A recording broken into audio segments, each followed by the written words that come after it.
नमस्कार, मी स्नेहांकिता आपल्या आस्वाद मेजवानीचा या आपल्या मराठी यूट्यूब चॅनलमध्ये सर्वांचं मनापासून स्वागत करत आहे। जे आपण आता चकली बनवली त्यासाठीचं साहित्य आपण भाजणी कशी काढायची ते आपण या व्हिडिओमध्ये बघणार आहे। तर ही भाजणी आपण सर्व काढून जी घेतली त्याचं आपण आता मिक्स करून व्यवस्थित त्याचं दळण करून आणणार आहे, बारीक करून व्यवस्थित घेऊन येणार आहे। तर ही भाजणी कशी करायची त्याचं आता आपण साहित्य बघूया।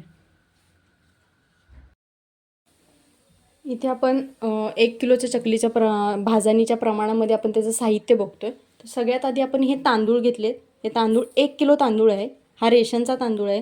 तुम्ही बासमती तांदूळ सोडून किंवा इंद्रायणी तांदूळ सोडून कोणत्याही प्रकारचा तांदूळ तुम्ही इथे घेऊ शकता या भाजणीसाठी। तर इथे 1 किलो तांदूळ आहे, त्यासाठी आपण 1/2 किलो हरभरा डाळ घेतली बघा। आणि तांदूळ बघा, हे तांदूळ मी धुवून स्वच्छ वाळत घातले, वाळवून हे घेतलेले आहेत। धुवूनच घ्यायचे तांदूळ आपल्याला। काही लोक न धुता सुद्धा वापरतात, पण मी इथे धुवून त्याची भाजणीसाठी वापरते। इथे 1 किलो तांदळासाठी 1/2 किलो आपण इथे हरभरा डाळ घेतलेली आहे। ही अशीच आहे सुकी, ह्याला आपण धुवून वगैरे घेतलेली नाही। 1/2 किलो हरभरा डाळीसाठी इथं उडीद डाळ आपण 100 ग्रॅम घेतले, 125 ग्रॅम आहे, पण त्याच्या निम्मी घ्यायचे बरोबर।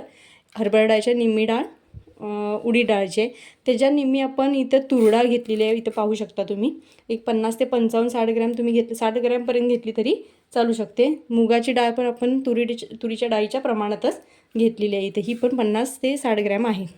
धणे घेतलेत आपण इथं 30 ग्रॅम आहेत हे धणे। आणि इथे आपण जिरं घेतलं आहे एक 15, जास्तीत जास्त 20 ग्रॅम तुम्ही इथे धणे घेऊ शकता, म्हणजे त्याचं प्रमाण योग्य राहील। तर आता आपण ह्याची भाजणीला सुरुवात करूया। इकडे बघा, आपण ही कढई घेतले, गॅस आपल्याला मीडियम फ्लेमवर ठेवायचा आहे। आणि आपल्याला ह्याच्यामध्ये आता सुरुवातीला संपूर्ण तांदूळ आहेत, हे आपल्याला थोडे थोडे तांदूळ घेते मी, कढई मी छोटी घेतले त्यामुळे तांदूळ आपल्याला हे भाजताना, ही चकलीची भाजणी करताना आपल्याला कायम जाड बुडाची कढई घ्यायची, आपल्याला पातळ कढई घ्यायची नाही भाजताना, कारण मग ते भाजणी आपली करपू शकते पटकन भाजायच्या आधीच। त्यामुळे आपण घेताना जाडबुडाची कढई घ्यायची। या मीडियम फ्लेमवरच आपल्याला हे सतत आपल्याला हलवत राहायचं आहे आणि व्यवस्थित ह्याची भाजणी करून घ्यायची। ही तांदूळ आपल्याला भाजताना ते जास्त भाजायचे नाहीत, आपल्याला अगदी लालसर होईपर्यंत भाजायचं नाही, कारण होईपर्यंत जर आपण तांदूळ भाजले तर त्याचं कुठेतरी मॉइश्चर कमी होऊ शकतं। आणि मॉइश्चर जर कमी झालं आणि तांदळामधलं मॉइश्चर कमी झालं तर कुठेतरी त्याचा पीठ जेव्हा आपण भाजणीचं बनवू तेव्हा चिकटपणा येणार नाही। आणि चिकटपणा जर आला नाही आपल्या पिठाला तर आपण चकली जेव्हा पाडतो तेव्हा ती सतत तुटू शकते पाडताना। त्याच्यासाठी आपण ही काळजी घ्यायची आहे की तांदूळ हलके भाजेपर्यंत आपल्याला हे परतत राहायचं आहे, कुठेही त्याला लालसर रंग येऊ द्यायचा नाही।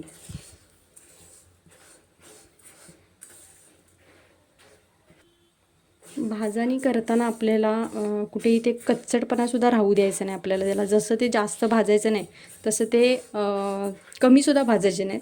त्याच्यामुळे काय होतं, आपल्याला तेल जास्त मोहन घालायला लागू शकतं आपल्याला त्याच्यामध्ये, त्याच्यासाठी। इथे आपली पहिली बॅच तांदळाची भाजून झाली, आता आपण ही दुसरी बॅच ह्याच्यामध्ये टाकूया आणि ही सुद्धा व्यवस्थित भाजून घेऊ। इथे पाहू शकता आपली दुसरी तांदळाची बॅचसुद्धा आपली भाजून झालेली आहे। तुम्ही पाहू शकता इथे आपण हलके, कुठेही रंग न बदलता आपण हे तांदूळ भाजून घेतलेले आहेत व्यवस्थित, कुठेही लाल रंग आलेला नाही त्याला। तर आपण हे काढून घेऊया।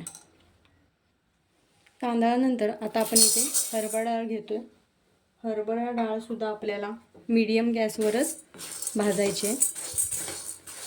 डाळ भाजत असताना तीसुद्धा आपल्याला त्याचा रंग वगैरे बदलून घ्यायचा नाही, लालसर करायची नाही, कुठेतरी हलकी भाजून घ्यायची आपल्याला।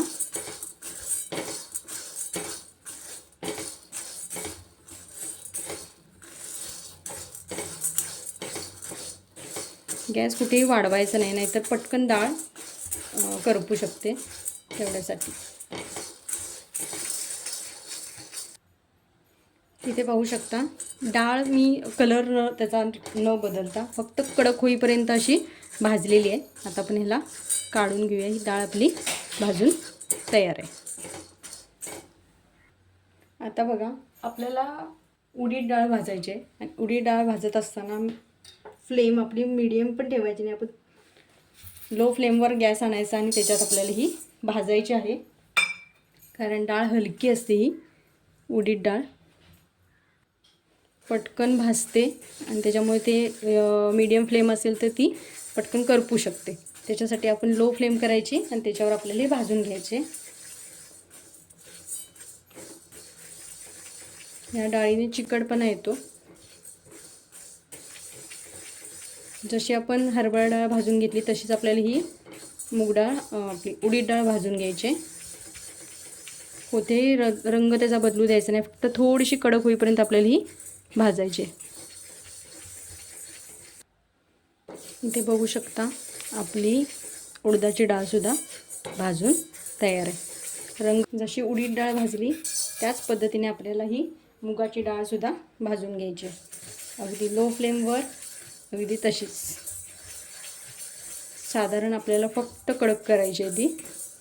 यालासुद्धा कुठेही आपल्याला लाल रंगावर भाजायची नाही. कोणताच भाजणीचा पदार्थ आपल्याला हे जिन्नस आहे आपलं हे लाल करायचं नाही आहे. इथे बघा डाळ आपली मुगाची डाळसुद्धा भाजले. आवाज येतोय तुम्हाला. कडक झालेली आहे व्यवस्थित, रंगसुद्धा बदललेला नाही. तर आपण ही सुद्धा आता काढून घेऊया. आता आपण पोहे टाकून घेतो. पोहे भाजायचे आपल्याला. पोहे अगदी पटकन भाजतात.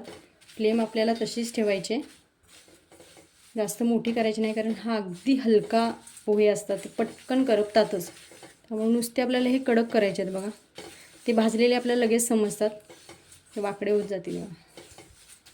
जसं जसं भाजू आपण तसं थोडं हलकं गरम करून त्याला कुरकुरीत होतील एवढंच आपल्याला भाजून घ्यायचे.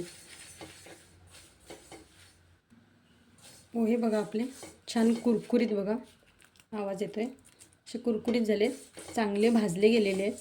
कुठेही त्याच्यात मॉइश्चर राहिलेलं नाही. आता आपण हे काढून घेऊ. ते तुरडाळ राहिली आपली, तुरडाळ भाजून घेऊया आधी. तुरडाळ आपल्याला मीडियम फ्लेमवर भाजायचे.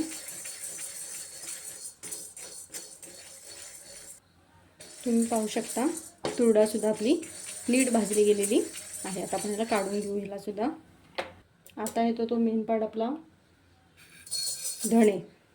धणे आपल्याला धणेसुद्धा अगदी हलके भाजून घ्यायचे आहेत. काळपट भाजायचे नाहीत आपल्याला. काळपट धणे भाजले गेले तर आपली भाजणी पूर्ण काळपट होते. मग चकलीला तो रंग राहत नाही जो आपल्याला हवा असतो, काळपट बनून जाते. त्याच्यामुळे धणे भाजताना, धणे आणि जिरे भाजताना कायम लक्षात यायचं, करपट व्हायचं नाही. गॅस लो फ्लेम करायचा आणि अगदी आरामात हे भाजायचं.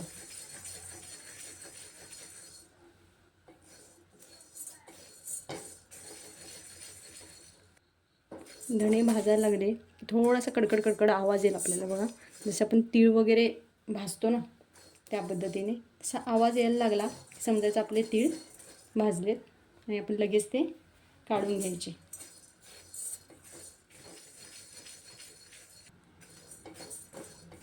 हे बघा आवाज यायला लागला आहे, धणे आपले उडत आहेत, याचा अर्थ आपले धणे भाजलेले आहेत. आपण काढून घेतो आहे. सगळ्यात शेवटचा पदार्थ आपला आहे तो आपली जिरं. जिरं आपण आता भाजून घेतो आहे.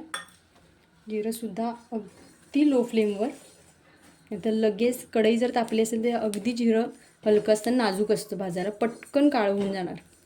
त्याच्यामुळे पटकन भाजून घ्यायचं. हे जिरं आपलं भाजते, तडतड आवाज येतो बघा, जिरं भाजलेलं आहे. आपण हे काढून घेऊया. इथे पाहू शकता तुम्ही की आपले हे सगळे जिन्नस भाजून अगदी तयार आहेत. तर ह्या पद्धतीने एक एक एक एक एक एक एक आपल्याला जिन्नस भाजत जाऊन असं आपण हे केलं. आणि आता आपल्याला हे मिक्स करून घ्यायचं आहे. तर इथे बघा आपण हे सगळा जिन्नस मिक्स करून घेतो आहे.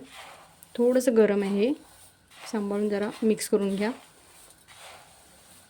तर ही भाजाणीच हे चकलीचं आपल्या चकली कशी बनणार हे जं कारण असतं. जे भाजाणी चांगली बनली तर आपला पदार्थ चकली हा पदार्थ चांगला होतो. जर भाजाणी बिघडली तर तुमची चकली चांगली होत नाही किंवा चवीला चांगली लागत नाही. सगळं मर्म ह्या भाजाणीमध्येच आहे. तर आजची ही रेसिपी तुम्हाला कशी वाटली? रेसिपी म्हणण्यापेक्षा हे जे साहित्य आपण सांगितले ते कसं वाटलं ते नक्की कमेंट करून सांगा. आवडले तर लाईक करा, शेअर करा आणि आपल्या चॅनलला सबस्क्राईब करायला विसरू नका. बेल आयकॉन नक्की दाबा, जेणेकरून रेसिपी अपलोड झाली की त्याचं नोटिफिकेशन सर्वप्रथम तुम्हाला तुमच्या मोबाईलला मिळेल. तर पुन्हा भेटूया अशीच एक नवीन रेसिपी घेऊन. तोपर्यंत नमस्कार.